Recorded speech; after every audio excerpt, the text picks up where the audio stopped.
गजा के साथ साथ वेस्ट बैंक में भी जारी है इजरायली कार्रवाई। गजा में इजरायली हमले जारी है। सेंट्रल गजा के रिफ्यूजी कैंप्स और दक्षिणी गजा के खान यूनिस में इजरायली सेना ने कार्रवाई तेज कर दी। हमास का कहना है कि पिछले 24 घंटे में गजा में इजरायली हमलों में कम से कम 210 लोगों की मौत हुई। सोचिए, एक रोज 210 लोगों की मौत हो रही और संघर्ष में अब तक मरने वालों का आंकड़ा 21,000 पार कर चुका है। ये तो ऑफिशियल आंकड़ा है, रियल आंकड़ा तो 50,000 पार कर चुका होगा। गजा में काम कर रहे संयुक्त राष्ट्र एजेंसी ने आगाह किया कि अगर इस इलाके में और राहत सामग्री नहीं पहुंचाई गई तो कानून व्यवस्था के हालात और भी बदतर हो सकते हैं। दोस्तों, इस बीच इस्राएली सेना ने अब सेंट्रल गजा में भी कार्रवाई शुरू कर दी है। वहीं इस्राएली प्रधानमंत्री बेंजामिन नेतन्याहू ने कहा कि हमास के खिलाफ जंग और तेज होगी।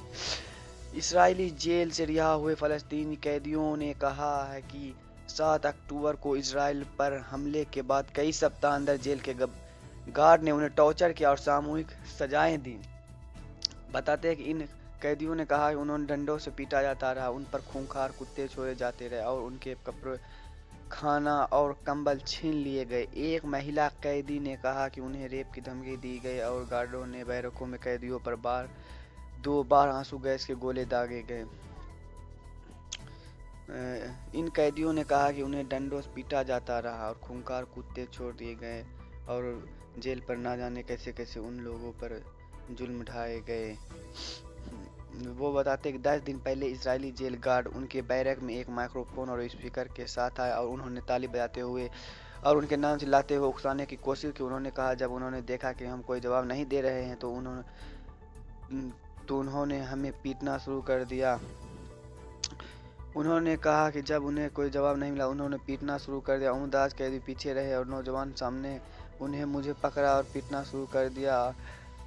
मैं अपने सिर को बचाने की कोशिश कर रहा था और वो मेरे पैरों को तोड़ने की कोशिश कर रहे थे। मोहम्मद के परिवार ने मुझे रामल्ला के फलस्तीनी डॉक्टर से मिली मेडिकल रिपोर्ट और एक्सरे दिखाए। जब सोमवार मोहम्मद को रिहा किया गया तो इन डॉक्टरों ने उनका इलाज किया था। हम ब्रिटेन के 2 डॉक्टरों को एक्सरे तस्वीरें दिखाई जिसने बताया कि दोनों हाथ टूटे हुए मोहम्मद के थे। उन्होंने हमें चटाई, हमारे कपड़े, हमारे तकिया ले लिया और हमारा खाना फर्श पर फेंक दिया। लोग बहुत डर गए थे। मोहम्मद ने अपनी पीठ और कंधे के निशान दिखाए जो कि उनके अनुसार पिटाई के कारण बने थे। वो कहते हैं कि हमला करने वाले कुत्ते के मुंह पर धारदार जालियां लगी थी।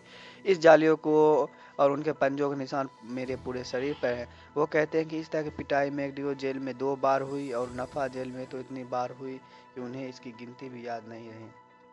हमने अन्य जिन फलस्तीनी कैदियों से बात की उन्होंने भी हमास हमले के बाद आए बदलाव के बारे में ही ऐसे वाक़यों को बोला। अब इधर लगातार मारे जा रहे इजरायली सैनिक।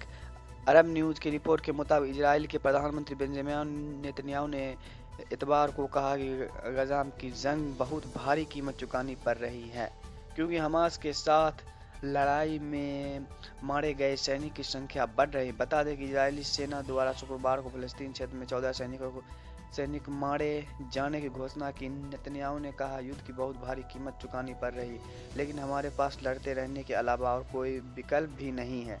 उन्होंने कहा कि हम अंत तक जीत तक पूरी ताकत से लड़ते रहेंगे जब तक कि हम अपने लक्ष्य हासिल नहीं कर सकते।